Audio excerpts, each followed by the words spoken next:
Hello, Assalamualaikum warahmatullahi wabarakatuh. Let me introduce myself. First, my name is Yogi Rizky Ramadhani, and I'm the last children of 4 children. I was born in Ketapang, 3 December 2002. Currently, I live in Jalan Suipnyo, Gang Margodadi, Rejo. Then my hobby is playing football sometimes. Dan saya sekarang berkuliah di salah satu universitas di Pontianak, yaitu Universitas Muhammadiyah. Dan kemudian saya ingin menceritakan sedikit latar belakang dari keluarga saya. Yang pertama dari ayah saya dulu. Ayah saya pekerjaannya adalah seorang tentara, tapi sekarang sudah purnawirawan. Dan dari ibu saya itu adalah seorang guru yang mengajar di salah satu sekolah dasar di Ketapang dan mengajar saya juga dulu waktu SD. Kemudian dari saudara saya, yang pertama itu abang saya, beliau sekarang bekerja di kantor kecamatan di salah satu kabupaten di Kalimantan Barat.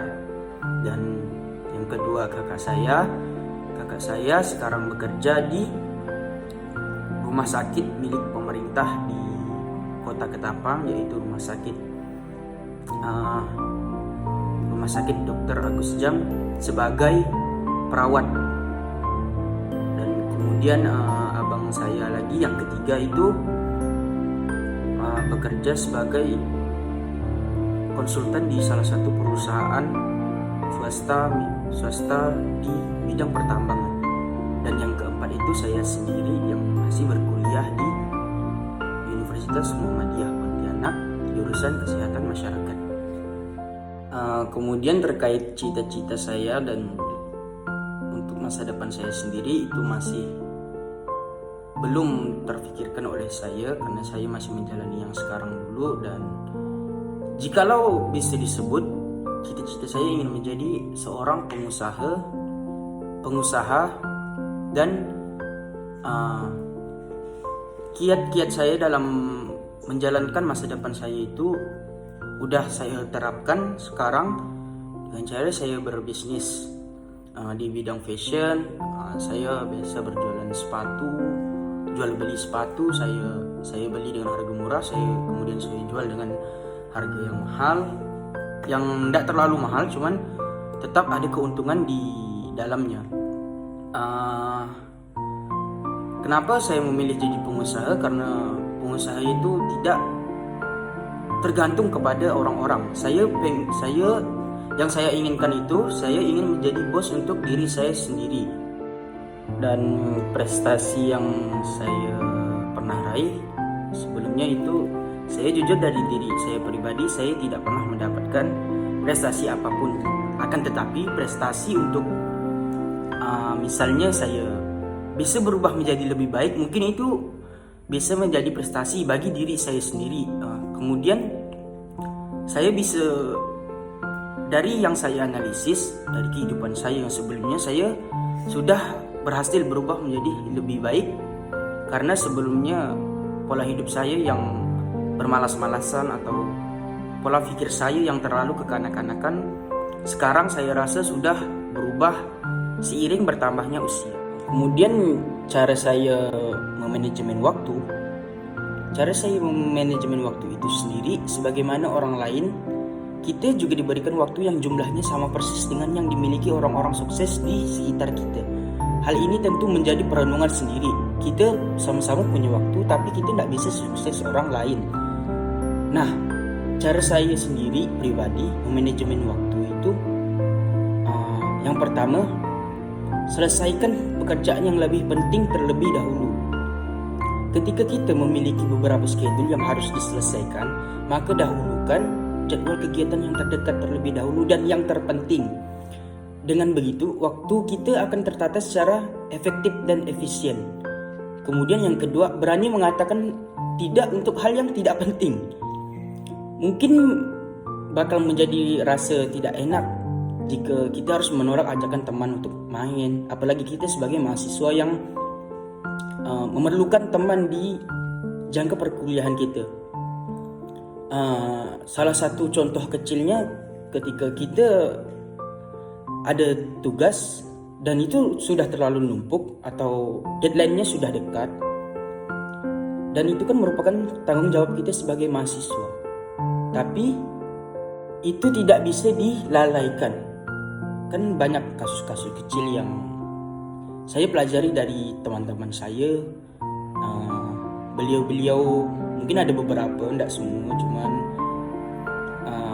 mereka lebih mementingkan bermain bersama temannya ketimbang mengerjakan tugas yang ada. Dan kemudian ketika kita berani untuk mengatakan tidak untuk hal yang tidak penting, itu juga perlu agar waktu kita untuk tidak terbuang sia-sia untuk hal yang bahkan bukan prioritas kita. Tapi sebagai anak muda kita tetap perlu waktu main biar otak kita tuh tidak terlalu tegang gitu.